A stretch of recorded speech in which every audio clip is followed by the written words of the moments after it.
Hours after Fox News and the Associated Press projected Joe Biden would win Arizona, local Republicans still believe it should be Donald Trump's. A crowd of them, many carrying firearms, turned up to a counting office in Maricopa County to show their anger, forcing it to close its doors to the public. Some falsely claimed their votes weren't counted because they were marked in Sharpie pen, which they said the voting machines couldn't read. Which one of you guys were forced, not asked to, but forced to use a Sharpie? County officials reminded people that Sharpies are in fact their preferred pen for filling out ballots, and observers from both parties and the public oversee the count.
No, I don't think they are. You earlier made the point, used the word draconian, and I'd replace that with the word impractical, because I think the proposals are completely and utterly impractical from a policing point of view. Over the last 12, 18 months, we've seen a lot of protests, exclusively in London, and by and large I think the Metropolitan Police have coped very well with it, and they've certainly got a certain level of expertise that has been developed over a number of years. There's been a series of incidents where things haven't gone well, where the police service has learnt from that, and trying to impose a rule of two, I'm afraid it just is not going to work.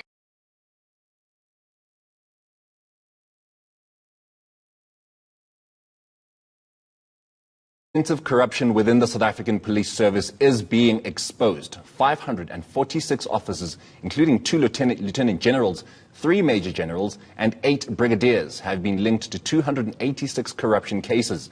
They involve fraud, extortion, theft, aiding and escape, and defeating the ends of justice. National Police Commissioner Babkehla Sithole has vowed to root out corruption within the service, regardless of who may have been taken into custody.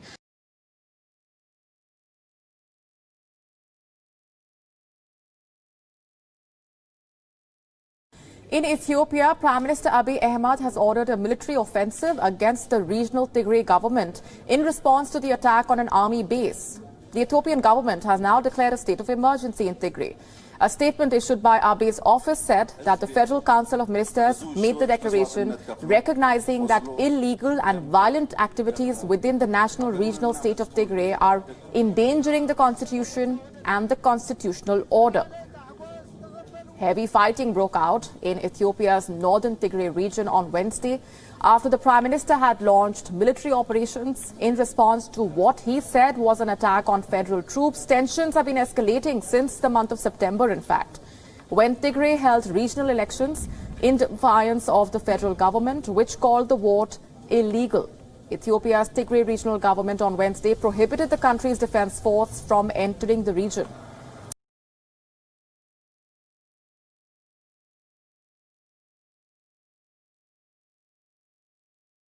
3 more of these incredible Rafale fighter jets have in fact been added to the Indian Air Force. The second batch of three Indian Air Force's Rafale fighter jets landed in India on Wednesday. The 3 Rafale jets landed at the Jamnagar Air Base in Gujarat after flying non-stop straight from France. Remember, when the first batch of the Rafale fighter jets had come, they had had a stopover in the United Arab Emirates. There was no stopover this time round. This was a direct flight all the way from France to India. New Delhi has already got the first batch of 5 Rafale fighter jets earlier this year, amidst much fanfare. They were inducted at the Ambala Air Base on the 10th of September under the 2016 agreement that, believe it or not, was worth a jaw-dropping 59,000 crores for 36 of these top Rafale fighter jets.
Washington, D.C. has reported stabbing incidents near the White House. 4 people are reported to have sustained some non-life-threatening injuries and have been sent to a hospital after what is being described as a brawl.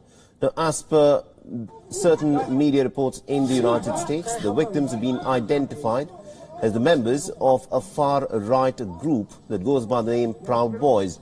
The 1 woman and 3 men have sustained injuries in this brawl. The group, which was in the news after Donald Trump refused to condemn the white supremacists, and the police has asked the residents to look out for these suspects who are said to be armed with knives. Earlier, the DC police had notified the public with a tweet saying that they were on the lookout for a suspect.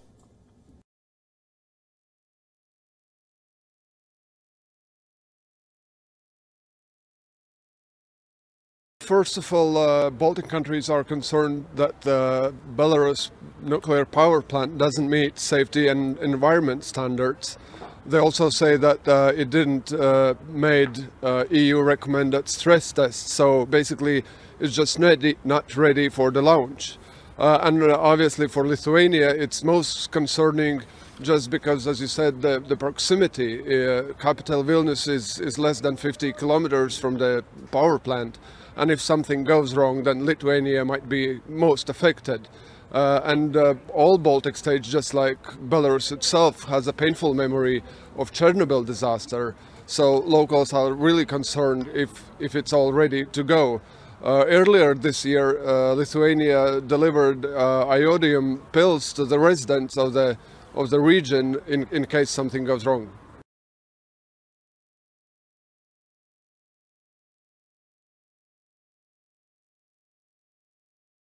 Diego Maradona drawing a crowd like only he can, even while lying in a hospital bed. Fans gathered outside a private clinic in Buenos Aires to cheer his name, after hearing surgery to remove a brain clot on his brain had been a success. The surgery lasted approximately 1 hour and 20 minutes. We managed to remove the chronic subdural hematoma successfully, and Diego coped very well with the surgery. He is awake and very well. The doctor said the clot was likely caused by an accident, but that Maradona does not remember what happened. He'd initially been admitted to hospital in La Plata on Monday with anemia and dehydration, but as things turned more serious, he was transferred for emergency surgery.